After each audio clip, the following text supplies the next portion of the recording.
નમસ્કાર ધોરણ 9ના વહાલા વિદ્યાર્થી મિત્રો, આજે આપણે આ વિડીયો લેક્ચરની અંદર તમારું જે ગુજરાત સરકાર દ્વારા નવી સ્વ અધ્યયન પોથી આપવામાં આવેલી છે તેમાં ભાગ નંબર 4નો ગણિત વિષયનો પાઠ નંબર 7મો છે ત્રિકોણ, એમનું સંપૂર્ણ એટલે સંપૂર્ણ સોલ્યુશન આપણે આ વિડીયો લેક્ચરમાં જોવાના છીએ। તો ચાલો મિત્રો શરૂઆત કરીએ આપણે આપણા સોલ્યુશનની।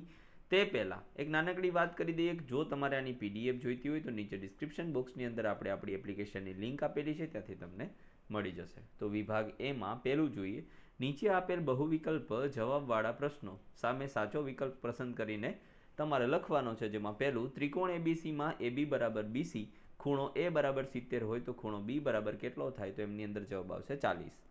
બીજું, ત્રિકોણ એબીસી માટે ખાલી જગ્યાએ બાજુઓ બીસી અને એસીનો અંતર્ગત ખૂણો છે, તેમની અંદર આવશે ખૂણો સી। ત્રીજું, બે ત્રિકોણની એકરૂપતા માટેની નીચેનામાંથી કઈ શરત અશક્ય છે, તો એમાં આવશે ખુખુબા।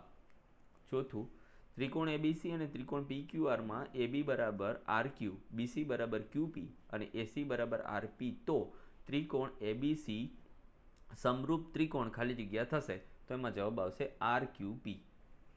પાંચમું, ત્રિકોણ એબીસી અને ત્રિકોણ પીક્યુઆરની સંગતતા એબીસી ને સમરૂપ પીક્યુઆર માટે ખૂણો આર ને અનુરૂપ ખૂણો કયો થશે, તો એમની અંદર જવાબ આવશે ખૂણો એસીબી। મિત્રો, તમારે જો આ વર્ષના ગુજરાતના શ્રેષ્ઠ શિક્ષકો પાસેથી ભણવાનો લાભ જોઈતો હોય તો એમના માટે આપણે બ્રહ્માસ્ત્ર બેન્ચ આપણી એપ્લિકેશન પર મળી જશે, જેમાં તમને લાઈવ લેક્ચર પછી પીડીએફ મળી જશે, એનિમેશનથી ભરપૂર પીપીટી મળી જશે। તો ચાલો મિત્રો આગળ જઈએ। પ્રશ્ન બીજો, નીચે આપેલા વિધાનો સાચા બને તેમ યોગ્ય જવાબ લખી ખાલી જગ્યા પૂરો। તો છઠ્ઠું છે, ત્રણ પરસ્પર છેદતી રેખાઓથી બનતી બંધ આકૃતિને ખાલી જગ્યા કહેવાય, તો એને ત્રિકોણ કહેવાય। સાતમું, ત્રિકોણ એબીસીમાં જો ખૂણો એ બરાબર ખૂણો બી હોય તો ત્રિકોણની ખાલી જગ્યા બાજુઓ તો BC is equal two AC બાજુઓ સમાન હોય। આઠમું, ત્રિકોણ પીક્યુઆર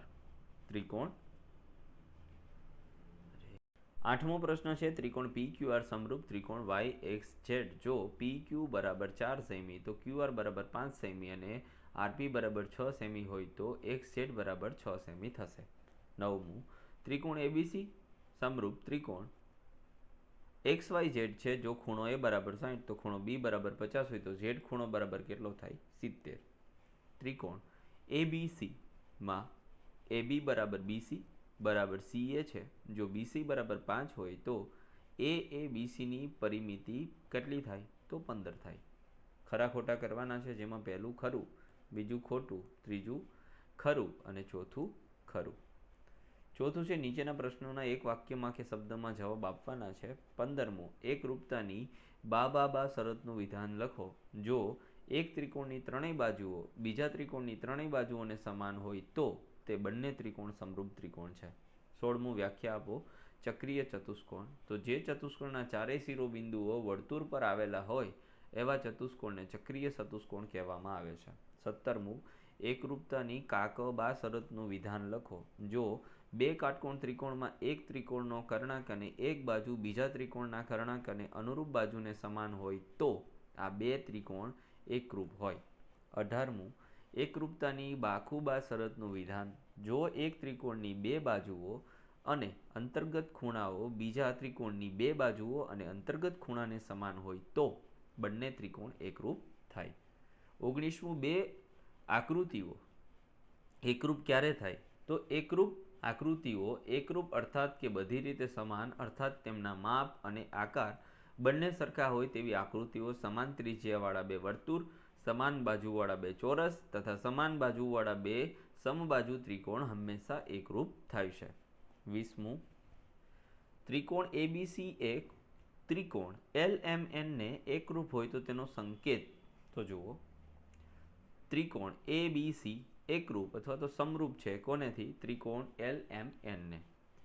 વિભાગ બી છે મિત્રો, હવે અહીંથી આપણે ધીમે ધીમે દાખલાઓ ગણેલા છે તેમાં સ્ક્રોલ કરતા જઈએ છીએ, જે તમારે જોતું જવાનું છે। વિડીયો લેક્ચર ખૂબ મહત્વનો છે, માટે લાઈક કરી દેજો, સાથે સાથે આપણી ચેનલને સબસ્ક્રાઈબ કરવાનું ભૂલશો નહીં।